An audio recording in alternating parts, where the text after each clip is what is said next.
on our initiative, and I do cooperate with your 34 basins and the Met Bureau and Public Works, the community, and other group. Thank you very much. Next, I would, we need to a little bit to change the schedule, and we would invite the Dr. Kenzo Hiroki for his presentation. Due to his urgent job with the Dr. Hansus. Thank you very much, Dr. Hiroki, please. Thank you very much. Would you show my slide, please? Good afternoon, everybody. My name is Kenzo Hiroki. I wear international several hats, but this time I'll wear the hat of the Shepherd to Dr. Hansus, who was the keynote speaker here. And what I'm going to present here is the action plan of the high-level panel on water, which was mentioned by Dr. Han already. Next, please. Next. So, as Dr. Han already said, that this was a high-level panel comprising 11 heads of the states and one special advisor, who is Dr. Hansus. And as you can see here, the panel was convened by UN Secretary General Mr. Ban Ki-moon and the President of the World Bank, Kim Jim-il. It's an independent body with a fixed term of 2 years until the end of 2017, and comprising, as I said, comprising 11 incumbent heads of states and one special advisor. And the task here, the mission of the panel is to motivate action and advocate on financing and implementation towards SDG 6, that is a water-related goal on the sustainable development, and other water-related targets, including a disaster risk reduction for water and disasters. Next, please. Next, please. So these are the members. In short, we have the President of Mexico, Mauritius, Prime Minister of Australia, Bangladesh, Hungary, Jordan, Netherlands, South Africa, Senegal, Peru, Tajikistan, and Dr. Hansus. Next, please. So as you can see here, these are the picture of the people. As you can see here, this is widely distributed with a regional balance. Next. And as I said, the objective of the panel is to focus public policy dialogue and public-private partnership, more special session on water and disasters, which were mentioned by Dr. Hansus. Next, please. So this is the final slide. So what the panel expects to this International Flood Initiative. Number one, we want countries in collaboration with IFI members who are here to establish a flood platform as a part of a national platform with help of international networks. And number two, we want countries with assistance by IFI members to collect and archive data, assess current and future risks, demonstrate that flood risk reduction pays off, define locally applicable methodology, and monitor and predict changes for better water-related disaster risk management. Number three, stakeholders with support by IFI members should make well-informed decisions and improve their practices of integrated flood management. Finally, also, there's a special risk request to the donors here. Donors are asked to support collaboration among IFA members, countries, stakeholders, and partners in progressive manners so that good practices are widely learned, applied, and operated in other committees, countries, and regions. Next. Thank you very much.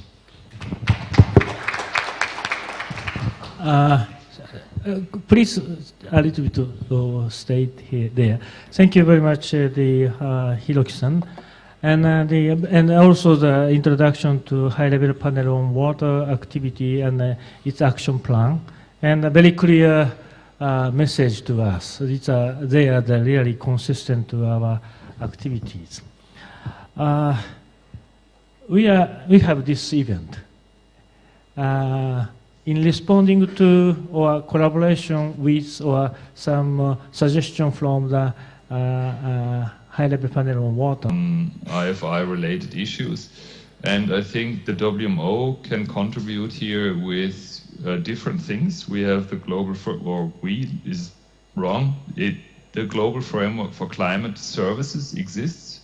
It provides climate, weather, and water services for all the member states.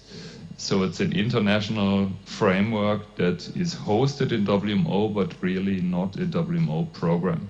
But I think there are some user interface platform activities and some communities of practice that are very much of interest for creating global platforms to better implement the IFI. I think we also can use the Commission for Hydrology experts and networks to do so. We can use the existing communities where we have flash flood guidance system and the national services to provide entry points in that discussion. And I think one key aspect is to provide more condensation nuclei for this process. And I think that is what exactly is called for in the action part of the proposed statement, where it says we really need to create more platforms to work together. And the platforms that we have now are, I think, centered around the big players that are at the moment in the field. But if you, and they are targeted at the SDG, at Sendai, at the Samoa pathway, the COP relevant things.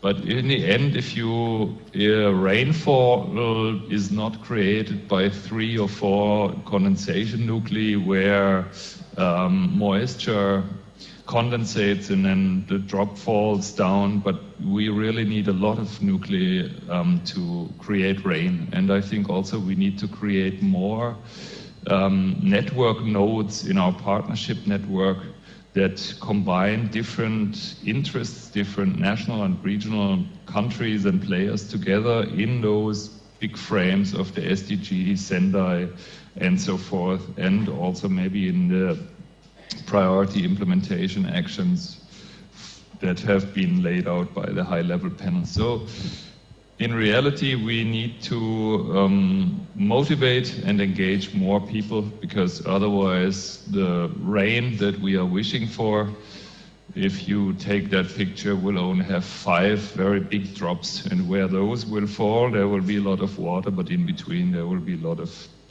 dry desert. So I think we need to avoid that and create a more integrated way how we can form those partnerships. And the WMO is, of course, very happy to support this through the IFI and in the IFI.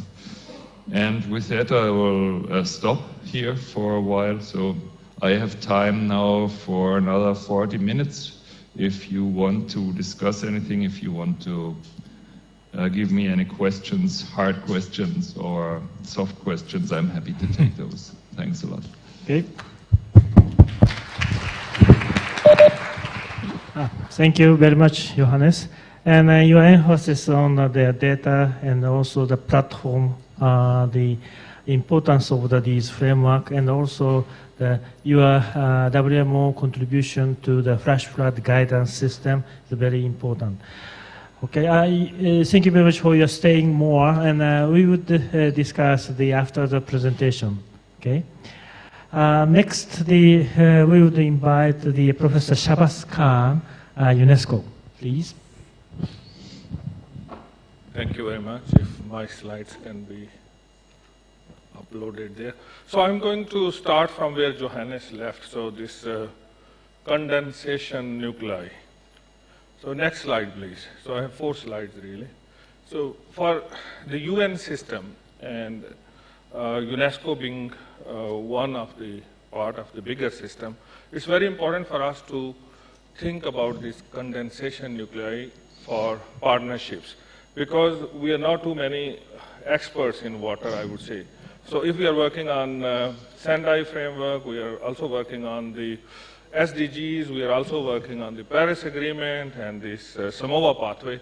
So we need to find, for IFI, to be able to bring these aspects together. That's my contribution number 1. Next one is the Let me introduce now the International Hydrological Program, which is perhaps one of the largest water families within the United Nations system. We have more than 160 national IHP committees. We have more than 30 water centers, and very probably ICHAM also contributes to that. We have UNESCO chair, so it's a very big system which brings many things together. So in this regard, we are working now on the 8th phase of the International Hydrological Program, which will continue for at least for the life of next, let's say, it is not fully aligned with the SDGs, but it's very closely aligned. We have water security as the main target. So what do we mean by water security? For security from the point of view of food security linked with water supply, but very importantly, security from disasters as well. So in terms of our partnerships, we need to focus on these areas within our IHP, and its focal area number 1, especially, which is focusing on hydrological hazards. And hydrological hazards, there are 5 areas which I will not go into every one of the details, but very importantly, how do we turn risks into opportunities? This particular graph shows a very important link between the magnitude of hazards and what is the impact on the social side and the uncertainties involved with that. Also very importantly, within the International Hydrological Program, how do we bring the large data sets together, the modeling capabilities, linking social and economic systems together. So I think from that point of view, we are well aligned, and IFI is also linked with UNESCO IHP program as well. So I think there is a very good synergy. Next one, please. But I also want you to bring this synergy with other UNESCO programs, which many countries where we are working are contributing. For example, there is a very important program of UNESCO, which is called MAB program, Man and Biosphere program. In this particular program, we are looking into the biosphere reserve, we are looking into the hydrological aspects, we are also looking into the ecological aspects, and many countries are already contributing. So I think from the point of view of managing floods and their related ecological systems, maybe MAB is a program which should link here. Secondly, also I would like to bring to your attention UNESCO's World Heritage. World Heritage is not only our sites like, for example, Borobudur.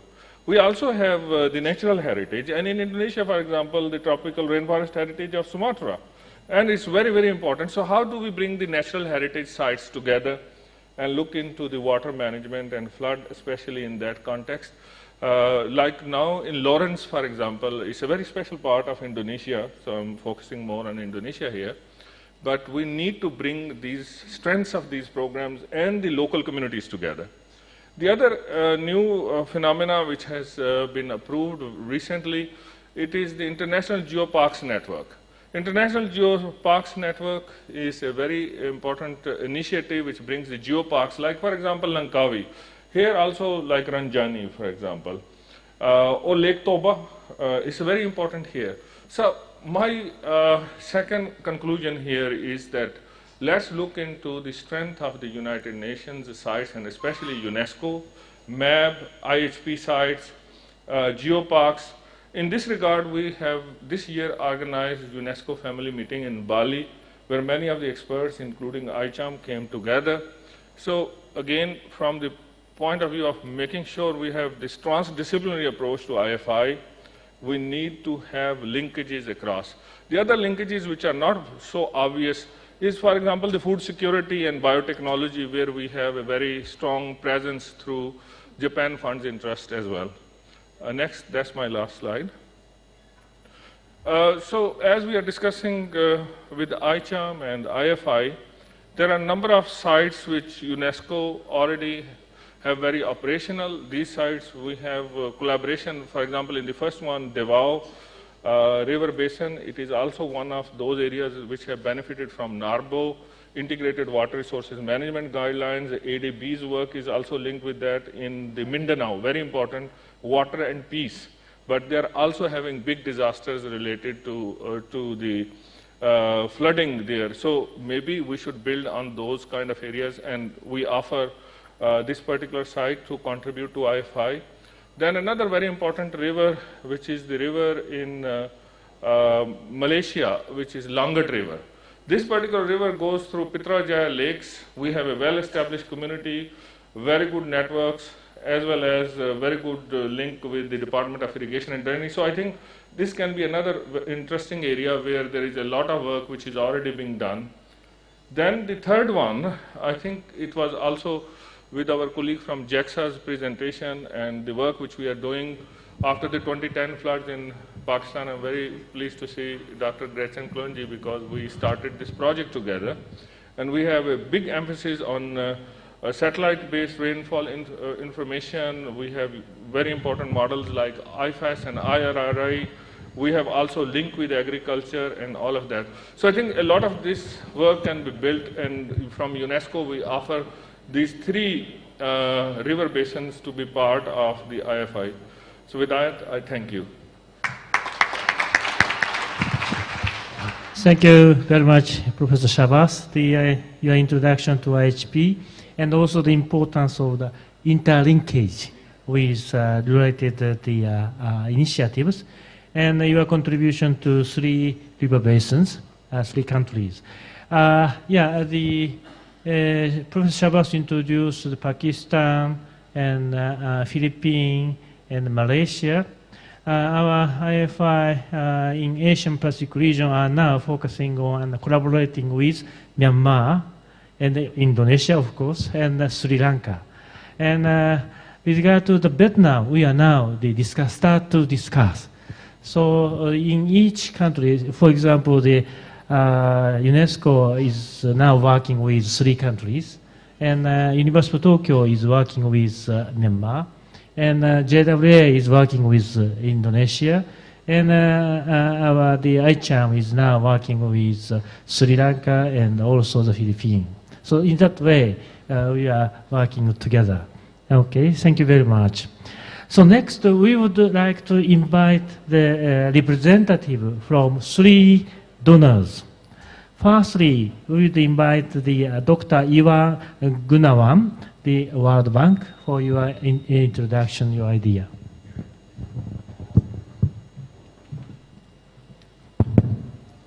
Thank you very much, Professor Koike. Yeah, so I have very few slides also that I would like to share some of the thought.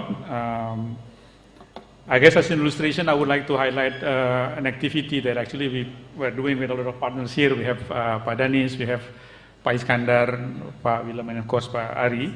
This is a project on urban flood mitigation in the city of Jakarta. Maybe for those of you who are visitors, Jakarta is prone to flooding.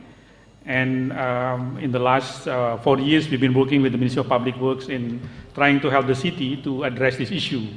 As you can see on the left, the rapid development of the city. There are more paved area with the context of floods, investment on water infrastructure, which resulted in the city becoming very sensitive to flooding. And I think from the engineering point of view, I'm sure colleagues who are civil engineers would agree with me that this is not a complicated project, engineering-wise. It's a very simple project. But then when you look at how to make sure that this type of investment really can continue the functioning of the water system, it is actually not as simple. And that's the point that I would like to make, and I hope I can suggest to the IFI some research or technical work that can support this type of need. Yeah? And just to make the point, in this project, it is also not difficult to show that a very basic maintenance of the drainage system actually can make an impact, significant impact.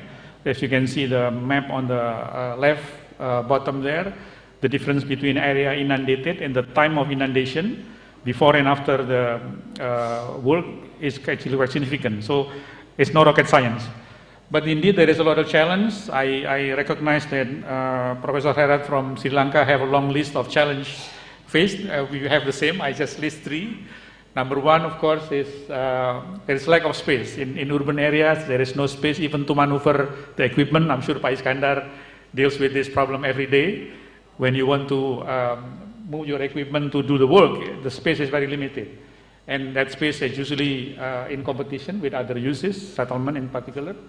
So that's one of the major challenges that not just the natural event, but some of the social and economic aspect is very important. Secondly, the main challenge is also the fact that the asset falls under different jurisdiction. So if you think about trying to reduce the flood risk throughout the entire catchment, we actually may have to deal with more than one jurisdiction, and this is actually one of the complications in this type of project. Again, engineering-wise is simple, but in terms of making sure that the investment done in some part of the channel is actually making impact throughout the system is actually not that easy. And last but not least, one of the main challenges that we see if we want to repeat this in other cities is that most of the urban areas that are actually undergoing rapid development usually don't have the necessary fiscal capacity yet to be able to maintain and continue investing on water infrastructure. So I think combination of these three challenges are worth considering in looking at addressing flood issue. So next, please. So what we see as something that is missing is one, recognition that flood is actually of a system or symptom of a system's failure. Yeah? So we tend to think that flood is actually a result of a segment of infrastructure being out of date or lack of sufficient capacity to retain water. But actually, it is very important to think of flood actually as a symptom of the failure of the system to basically ensure that water are carried out or channeled through in a proper amount at the proper time. Yeah? And I think one of the main lessons that we learned from our urban flood mitigation project is we tend to divide the work based on the jurisdiction. And when some work has been done in some segment of the river, sometimes it's very difficult to see whether that part of the work will actually make impact in reducing the entire flood risk. So I think start thinking about system is very important. Secondly, of course, most of the local jurisdiction would like to see what are the risks that is becoming part of their liability. And I think a lot of the information are so fragmented and again not representing the entire full picture that it's very difficult when we want to start dividing the task. And third, I think one thing that for us in the World Bank is very clear is that for us it's much easier to actually treat a flood mitigation project more as a maintenance and improvement project as opposed to a construction project. Yeah? Because I think the indicator for flood mitigation should be less incident of inundation as opposed to the number of concrete that you pour in in the embankment, for instance. So I think again I think this is something that is missing in a lot of our work. So next, so there are three suggestions that we would like to make.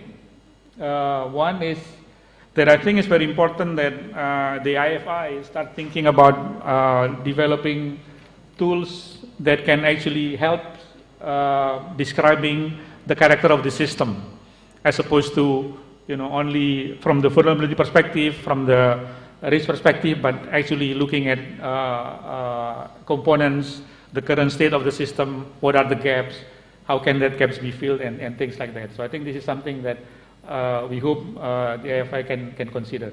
Second, I think it is also very important, but at the end of the day, the decision maker is actually at the local level.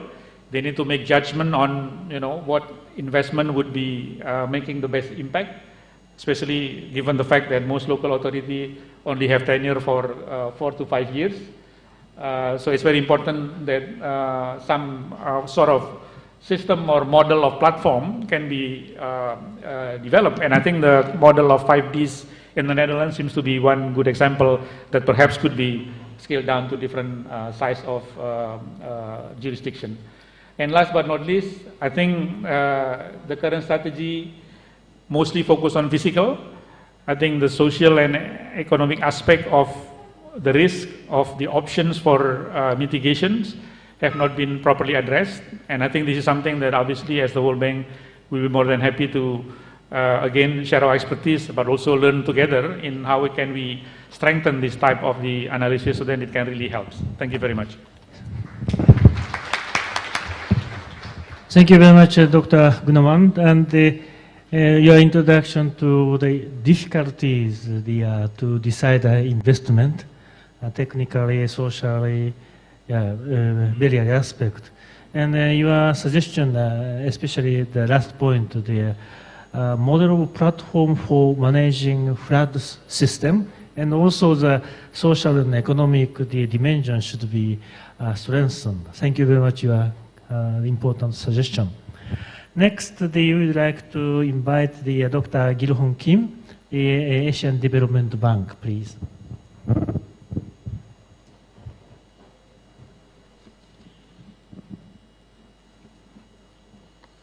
Thank you. I will discuss about how ADB, Asian Development Bank, can contribute to this international flood initiative. As you know, ADB is a development bank, so our contribution is through solid project. And we want to reflect the good practice in each project, and then we want to learn from our practice so we can contribute to knowledge sharing or good practice sharing. That's what we can contribute to this international flood initiative. And from our experience now in resilience, we focus on 3 areas. First, the most important one is institutional resilience. So public awareness and reflecting the project planning and designing, that stage is very important, and also data management. And more innovation or new technology, how we can reflect in the development process. Those kind of institutional aspect is important. And then based on that, physical investment or physical resilience, that in particular the infrastructure investment on water utilities or water project or even transport project and energy project, or that we reflect this flood risk. In our project cycle, all project we need to go through the disaster risk screening process. So depending on the risk, for the medium or high risk project, we need to prepare some detailed approach to avoid or to reflect the risk in the project. And the last one is a finance resilience, then disaster risk finance, and also disaster insurance. That for your information, we piloted in Bangladesh to use our satellite data for the weather index crop insurance system. Then how ADB will support this IFI's platform? We can support this IFI platform through 2 major initiatives. One is integrated disaster risk management, and another one is more broadly integrated water resource management. So in particular, we adopted recently on this integrated disaster risk management framework, and then this disaster risk management should be reflected from the beginning of country partnership or country pipeline development. And in particular for the high-risk countries, then as I explained, each project we will go through screening of this disaster or climate change risk. Then another one is, as I explained, in disaster resilient investment, then disaster risk reduction and disaster risk finance and post-disaster assistance. Those are our supporting mechanism.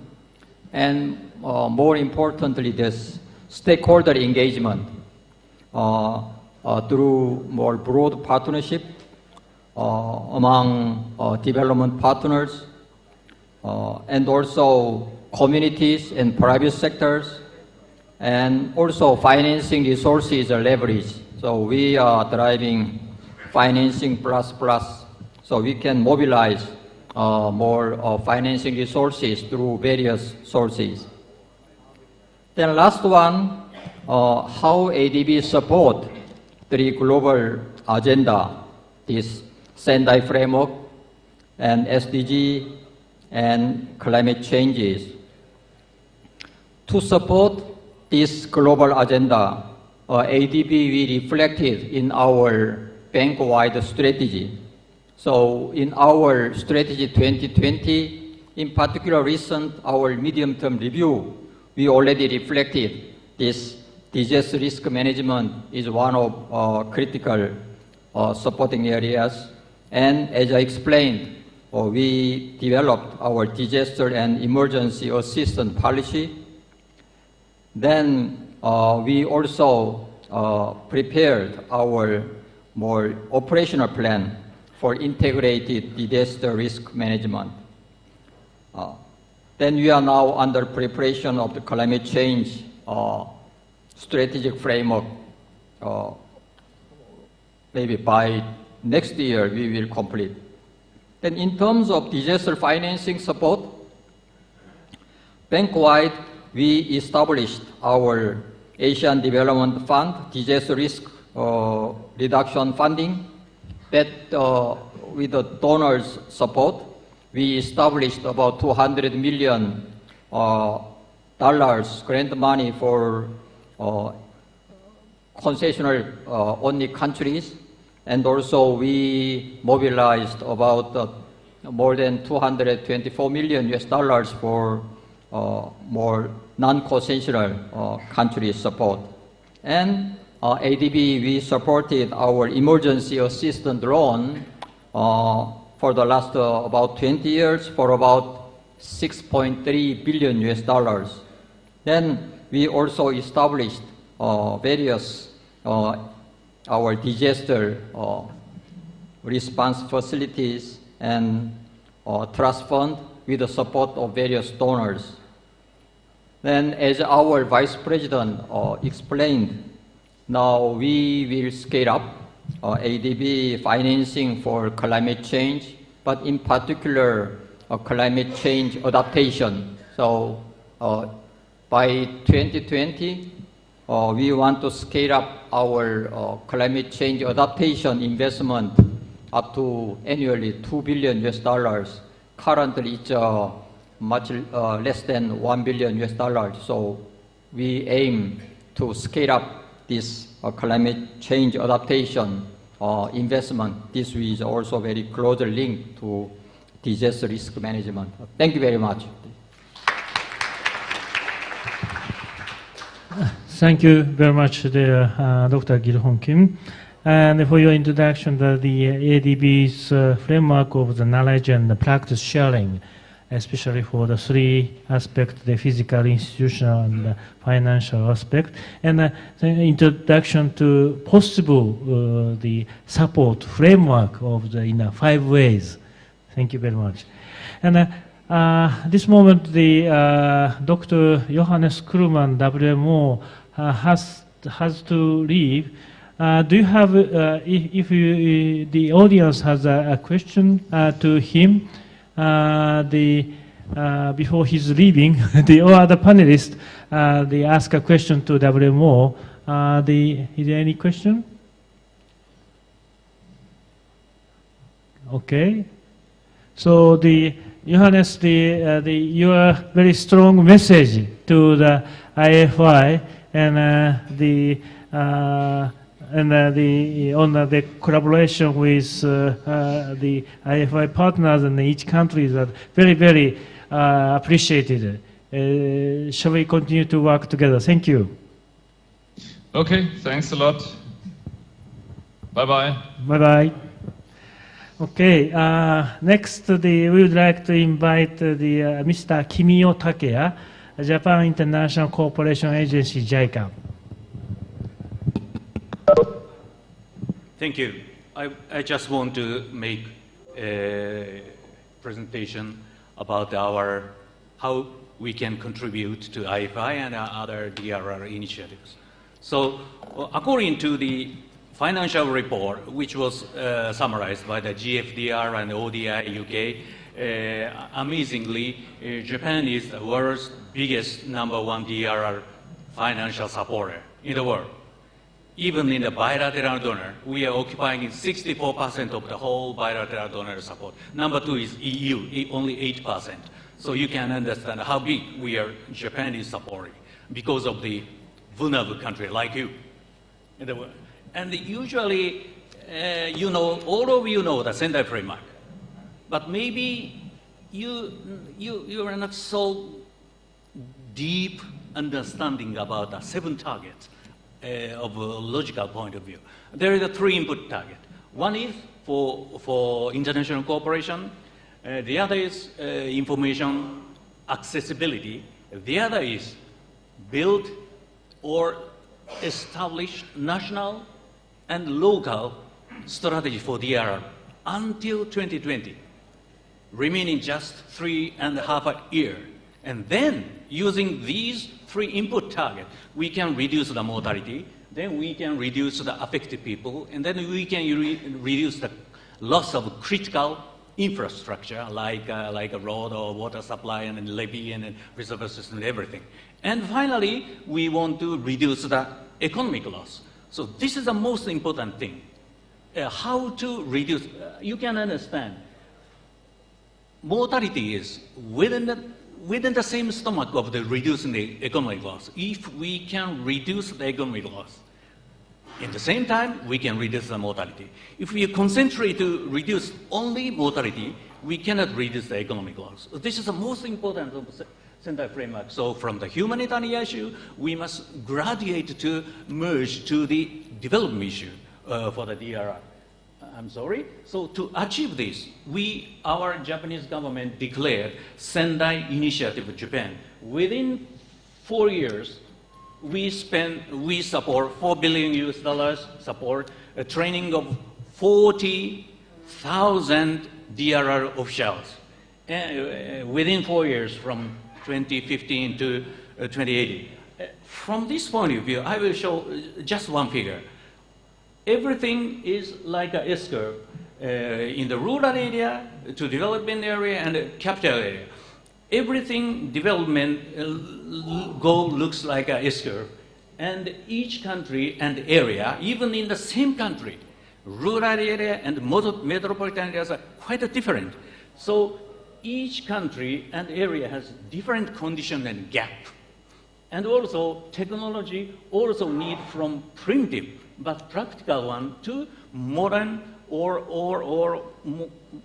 innovative way, depends on the capacity of each area or each country or each agency, even in each agency. So we try to do that tailor-made support fit to each country and fit to each area or fit to each agency. So this is very important for us. So example, primitive but practical in Sri Lanka case, as Hirata-san said, but the high-level discipline continues best effort. This lady, who is called gaugekeeper, and watch the gauge, and the gaugekeeper observe or write every hour during the flood time by the handwriting. And she is very proud of her work, succeeded from her father. And just $15 per month were paid for her. but she will write very precisely the reporting. And this report, based on the 4 golden rules of the water in Sri Lanka, in the very rural area, there is, if you do not measure it, you cannot plan it. If you cannot plan it, you cannot manage it. This is a very high-level concept, written on the rural areas, very rural agriculture, farmers, wives' ward. By this, reported to the headquarters, directly by the phone, and the manager write, and finally, this lady made the decision by herself. So, very primitive but practical, fit to their budget and capacity, and also this is sustainable for them. So to achieve this target, Sendai Initiative of Japan, we already explained about. During the fiscal year 2015, from April 2015 to March 2016, JICA achieved already $1.9 billion US financial support and more than 15,000 officials training for DRR in Japan. So this is what we want to make for the next, based on only the Bible Sendai Prema, and not from our supply side, but from needs on the ground of each country, like a beginning of the Branta School here in Indonesia. Thanks. Thank you very much, Mr. Takia. The importance of the economic loss, risk reduction, as well as the human loss reduction. And a tailor-made approach and primitive but practical is a very important strategy. So lastly, we would like to invite the Mr. Kei Kudo, Japan Water Agency, and JWA is working as a secretariat of the NARBO, network of the Asian River Basin Organization. Mr. Kudo, please. I am Kei Kudo, Vice President of Japan Water Agency and the Secretary General of the Network of Asian River Basin Organizations, NARBO. Today, I would like to say a few words from the position of the Secretary General of NARBO. NARBO's goal is to promote IWRM through capacity development of river basin organizations. Concept of IWRM and necessity of implementation of IWRM are well known among international society. In addition, clear target on IWRM is set as one of the goals and targets of SDGs. Concerning the relationship with IWRM and IFI, I understand that approach of IWRM and IFI is almost the same in the point of step-by-step approach for improvement. In this point, we can say that activity of NARBO has strong relationship with IFI approach. Next, I'd like to talk about the platform at the river basin level to promote integrated flood management promoted by IFI. Now, NARBO has 88 members organizations, including 30 RBOs from 80 countries. We have a couple of major RBOs who are expected to contribute to concrete IFI activities in the basin. NARBO will bridge IFI and NARBO member organizations for implementation of IFI activities in the basin. In addition, NARBO is expected to take a role of supporting IFI to expand its activities to other NARBO members and government organizations as a platform. I'm convinced that this is the strength of NARBO network. We can say that Effective flood management may not be implemented immediately, just like the IWRM. Therefore, I propose that IFI should promote implementation of what we can do by making use of existing organization, initiative, and facilities based on the middle to long-term strategies. Again, IWR has this extremely close relationship with IFI. We are convinced that NARVO would contribute to dissemination and expansion of IFI activities because we are implementing practical work at field level against flood and also with integrated approach including water use. In addition, I suppose spiral up of IFI implementation plan should be well understood among NARVO members because we are using IWRM spiral. I believe we can achieve our global goals, including SDGs, Center Framework for Disaster Risk Reduction, and COP21 by conducting these activities. Lastly, we, Japan Water Agency, would like to contribute to the activities of IFI as a leading RVO in Asia and headquarters of NARVO, and improve the issues of water resources management, including flood. Thank you. Thank you very much, Mr. Kudo, for your introduction to the NARVO's experiences, NARVO's strategy of the spiral up, and also the two recommendation by making a maximum use of the existing framework and also the middle and long perspective. Thank you. So we have a lot of the input from the panelists, but time is now maybe past our deadline. Do you have any urgent question to the panelists? Okay, one. Any other? Two. Okay. Firstly, please. Could you, yeah. Thank you very much, Koike Shinsei, for this first opportunity for me. My name is Fahmi Hidayat from Jasati Tawan Public Corporation, Indonesia. I heard from all the finalists that they mentions keywords on collaborative research and also actions in the field. So Jasati Tawan has mandates to manage floods in 5 river basins in Indonesia. One of the river basin is the Bengawan Solo River Basin, which is the larger river basins in Java Islands.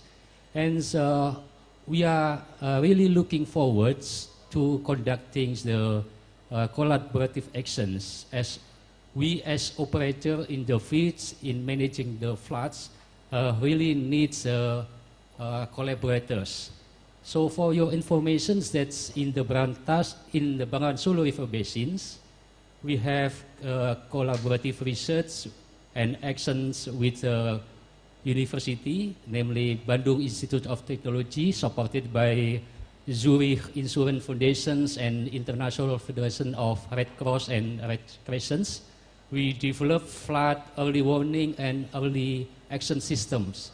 So this system is based on Android system and web system, so we can forecast and inform to the society. So this is just applied in the Bengawan Solo, and we look forward to work with IFE to develop such program in the future in other river basins that we are managing currently. Thank you very much. Yes, thank you very much for your strong support. Okay, and the next, please. Yes, to Mr. Takeya Kimio, I'm very interesting to what you say that, and very agree that the resilience level is different from each area, and then that's why I like to, maybe in short, I like to talk more about this, which is appropriate for, especially in Indonesia, because we are a very large country with different problem, different areas. So we have to improve to increase the resilience in maybe region. Thank you. Takia-san, do you have any comment? Okay. Okay. Okay.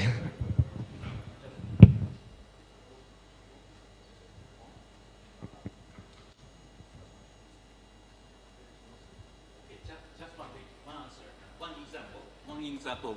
For example, in the 2011 Thailand flood in the Bangkok, it's a huge flood. We made the master plan together with the Thailand government, and in that master plan, we defined the metropolitan area must be very highly safe, secure.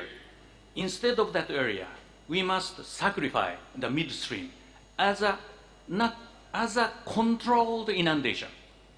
Inundation must be happen in order to protect the Bangkok, even adding the floodway. So in this area, we don't talk resilient. Once flooded, there's not so easy to recover. If we lose the metropolitan function, every foreign investor will disappear from there. So the Bangkok should be highly secured, high safety level. On the other hand, middle stream must be controlled, inundated in the rural area. This area should be resilient. So that kind of sense is very important. Not only, so I always make presentation safe and or resilient. Thanks.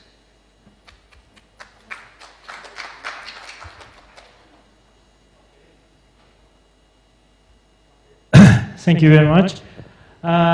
3 hours has passed very quickly, and before the panel, we have the 2 keynote and 2 national report and 2 scientific report. Next one, please.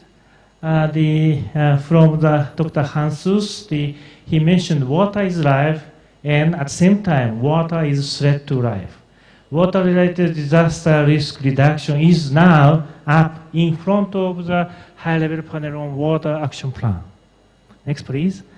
And Minister Basuki emphasized structuring and non-structuring measures should be strengthened based on the experiences of the government of Indonesia. Next, please.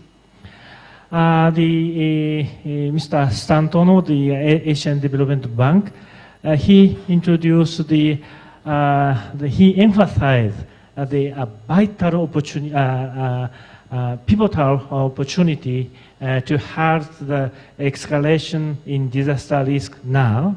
And if we miss this opportunity, future disaster losses will be even greater. Next, please.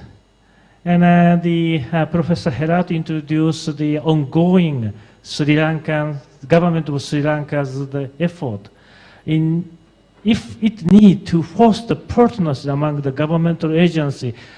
I'm not sure the 45 the agencies coordination, and not only the agencies but academia and the policy making bodies. That is very important. And next, Mr. Wilkes, the innovation, solidarity, flexible, sustainable for people and the economy should be enhanced.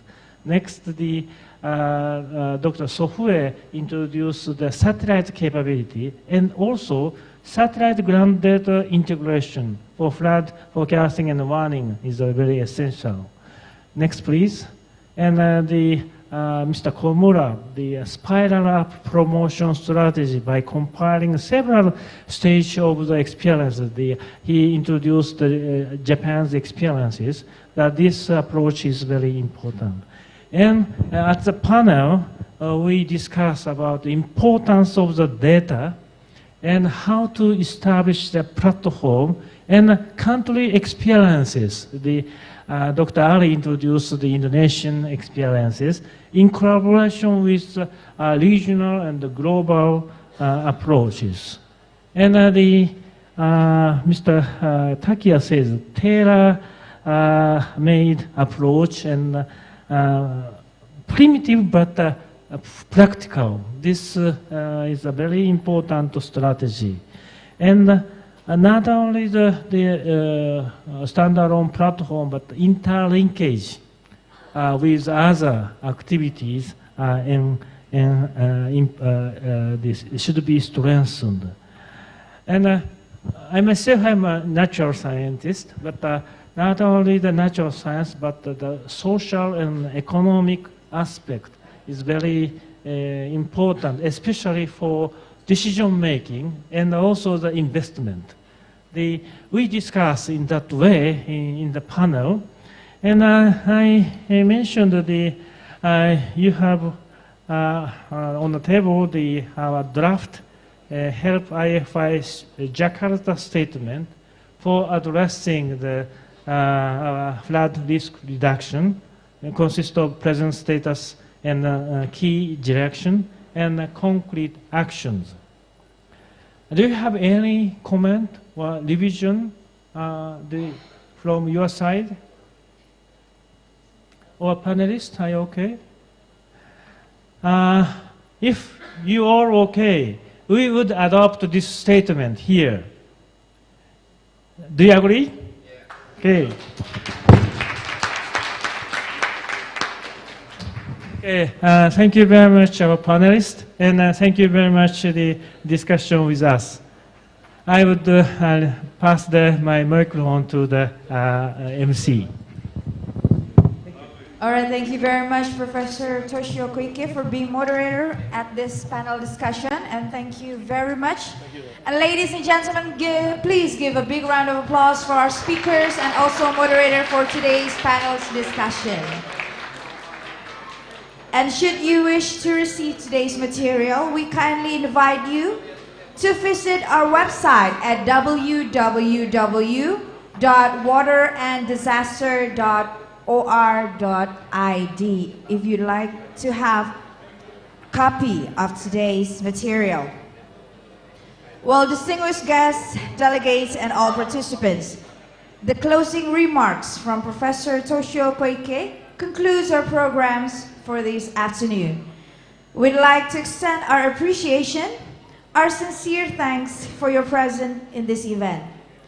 And may today's event bring out the best solution in overcoming flood and also disaster.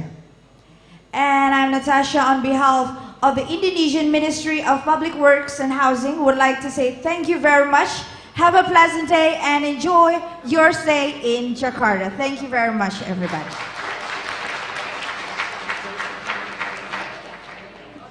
And a little information, may I have your attention please? To all participants who arrive using the shuttle bus, we're expecting you to gather back to the drop zone area to go back to the hotel. Sekali lagi bagi para participant yang berangkat ke sini menggunakan shuttle bus, kami harapkan Anda untuk berkumpul kembali di drop zone area karena shuttle busnya menunggu di sana untuk diberangkatkan kembali ke hotel. Terima kasih banyak. Thank you very much.